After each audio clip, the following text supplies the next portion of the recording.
Hi hello ನಮಸ್ಕಾರ ಎಲ್ಲರಿಗೂ. ಖುಷಿ ಫನ್ ವಿತ್ ಛಾಯಾ ಕುಕಿಂಗ್ ಚಾನಲ್ಗೆ ಎಲ್ಲರಿಗೂ ಸ್ವಾಗತ. ಈಗ ಅವರೆಕಾಯಿ ಸೀಸನ್ ಶುರುವಾಗಿದೆ. ಅವರೆಕಾಯಿಯನ್ನು ಬಳಸ್ಕೊಂಡು ಇವತ್ತು ಸಾಂಬಾರು ಮಾಡೋಣ. ತುಂಬಾ ರುಚಿಕರವಾಗಿರುತ್ತೆ.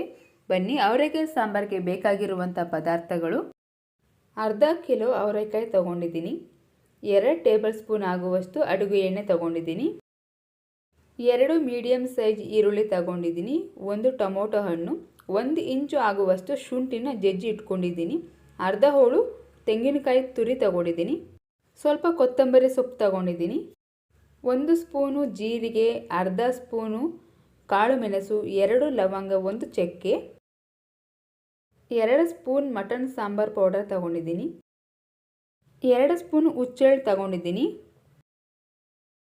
ತರಕಾರಿ ನಾನು ಕ್ಯಾರೆಟ್ ಬೀನ್ಸ್ ಬಳಸ್ತಾ ಇದ್ದೀನಿ. ರುಚಿಗೆ ತಕ್ಕಷ್ಟು ಹರಳುಪ್ಪನ್ನ ಬಳಸ್ತಾ ಇದ್ದೀನಿ.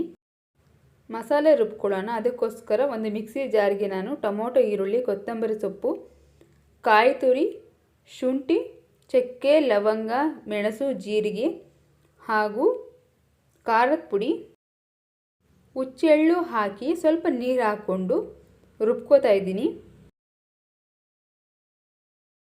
ನೋಡಿ ಫ್ರೆಂಡ್ಸ್, ಈ ಹದವಾಗಿ ರುಬ್ಕೊಂಡಿದ್ದೀನಿ. ಸ್ಟವ್ ಆನ್ ಮಾಡಿದ್ದೀನಿ. ಸ್ಟವ್ ಮೇಲೆ ಒಂದು ಕುಕ್ಕರ್ ಇಟ್ಟಿದ್ದೀನಿ. ಕುಕ್ಕರ್ಗೆ 2 ಟೇಬಲ್ ಸ್ಪೂನ್ ಆಗುವಷ್ಟು ಅಡುಗೆ ಎಣ್ಣೆ ಹಾಕೋತಾ ಇದ್ದೀನಿ. ಎಣ್ಣೆ ಸ್ವಲ್ಪ ಬಿಸಿಯಾದ ನಂತರ ಅವರೆಕಾಳನ್ನು ಹಾಕೋತಾ ಇದ್ದೀನಿ. ಎಣ್ಣೆಯಲ್ಲಿ ಅವರೆಕಾಳು ಸ್ವಲ್ಪ ಫ್ರೈ ಆಗಬೇಕು.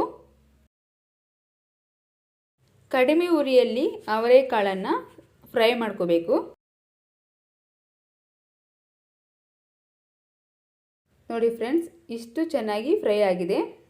ಈಗ ನಾನು ರುಬ್ಬಿರುವಂಥ ಮಸಾಲೆಯನ್ನು ಹಾಕೋತಾ ಇದ್ದೀನಿ. ಹಾಗೆಯೇ ನಮಗೆ ನೀರು ಎಷ್ಟು ಬೇಕೋ ಅಷ್ಟು ಕೂಡ ಹಾಕೋತಾ ಇದ್ದೀನಿ. ಚೆನ್ನಾಗಿ ಮಿಕ್ಸ್ ಮಾಡ್ಕೊಳ್ಳೋಣ ಎಲ್ಲವನ್ನು. ಒಂದು ಕುದಿ ಬಂದ ನಂತರ ತರಕಾರಿ ಹಾಕೋಣ. ನೋಡಿ ಫ್ರೆಂಡ್ಸ್, ಸಾಂಬಾರು ಕುದಿಲಿಕ್ಕೆ ಶುರುವಾಗಿದೆ. ನಾನೀಗ ತರಕಾರಿ ಹಾಕ್ತಾ ಇದ್ದೀನಿ. ಹಾಗೆಯೇ ರುಚಿಗೆ ತಕ್ಕಷ್ಟು ಹರಳುಪ್ಪನ್ನು ಹಾಕಿ ಕುಕ್ಕರ್ ಮುಚ್ಚಳ ಕ್ಲೋಸ್ ಮಾಡ್ತಾ ಇದ್ದೀನಿ. 3 ವಿಷಲ್ ಬರುವ ತನಕ ಕೂಗಿಸ್ಕೊತೀನಿ. ತರಕಾರಿ ನಿಮಗೆ ಯಾವ ತರಕಾರಿ ಇಷ್ಟನೋ ಅದನ್ನು ಕೂಡ ಬಳಸಬಹುದು. ಕುಕ್ಕರ್ ಸ್ವಲ್ಪ ಕೂಲ್ ಆದಮೇಲೆ ಓಪನ್ ಮಾಡಿ ನೋಡೋದ. ಒಳ್ಳೆ ಘಮ ಬರ್ತಾ ಇದೆ.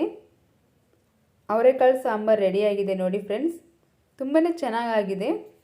ನಾನೀಗ ಒಂದು ಬಟ್ಲಿಗೆ ಸರ್ವ್ ಮಾಡ್ತಾ ಇದ್ದೀನಿ. ಬಿಸಿ ಬಿಸಿಯಾದಂತಹ ರುಚಿಕರವಾದಂತಹ ಅವರೆಕಾಳಿನ ಸಾಂಬಾರು ರೆಡಿಯಾಗಿದೆ. ರಾಗಿ ಮುದ್ದೆ, ಇಡ್ಲಿ, ಪೂರಿ, ಚಪಾತಿ ಎಲ್ಲದರ ಜೊತೆನೂ ಕೂಡ ತುಂಬಾ ಚೆನ್ನಾಗಿರುತ್ತೆ. ಅವರೆಕಾಳು ಸೀಸನ್ ಇದ್ದಾಗ ಬೇರೆ ಸಾಂಬಾರುಗಳು ಮಾಡಿದರೆ ಅಷ್ಟು ರುಚಿಯಾಗಿರೋದಿಲ್ಲ. ಹಸಿ ಕಾಳಿನ ಸಾಂಬಾರು ಮಾಡಿದರೆ ತುಂಬಾ ಟೇಸ್ಟಿಯಾಗಿರುತ್ತೆ. ಈ ರೀತಿ ಹಸಿ ಕಾಳಿನ ಸಾಂಬಾರುಗಳು ಮಾಡುವಾಗ ಜೀರಿಗೆ ಮತ್ತು ಶುಂಠಿಯನ್ನು ಜಾಸ್ತಿ ಬಳಸೋದ್ರಿಂದ ಜೀರ್ಣಕ್ರಿಯೆ ತುಂಬಾ ಉತ್ತಮವಾಗಿ ಕೆಲಸ ಮಾಡುತ್ತೆ. ವಿಶೇಷವಾಗಿ ನಾವಿಲ್ಲಿ ಹುಚ್ಚೆಳ್ಳು ಬಳಸಿರೋದ್ರಿಂದ ಒಳ್ಳೆ ಘಮ ಕೊಡುತ್ತೆ ಹಾಗೂ ಸಾಂಬಾರು ಕೂಡ ತುಂಬಾ ರುಚಿಕರವಾಗಿರುತ್ತೆ. ನೋಡಿದ್ರಲ್ಲ ಫ್ರೆಂಡ್ಸ್, ಇವತ್ತಿನ ಬಿಸಿ ಬಿಸಿಯಾದಂತಹ ರುಚಿಕರವಾದಂತಹ ಅವರೆಕಾಳು ಸಾಂಬಾರು ನಿಮಗೆಲ್ಲ ಇಷ್ಟ ಆಯಿತು ಅಂದ್ಕೋತೀನಿ. ಇಷ್ಟ ಆದರೆ ಲೈಕ್ ಮಾಡಿ, ಶೇರ್ ಮಾಡಿ. ಹೆಚ್ಚಿನ ರುಚಿಕರವಾದ ಅಡುಗೆಗಳಿಗಾಗಿ ಹಾಗೂ ಹೆಲ್ತ್ ಟಿಪ್ಸ್ಗಳಿಗಾಗಿ ಖುಷಿ ಫನ್ ವಿತ್ ಛಾಯಾ ಕುಕಿಂಗ್ ಚಾನಲನ್ನು ಸಬ್ಸ್ಕ್ರೈಬ್ ಮಾಡಿ. Thank you for watching friends.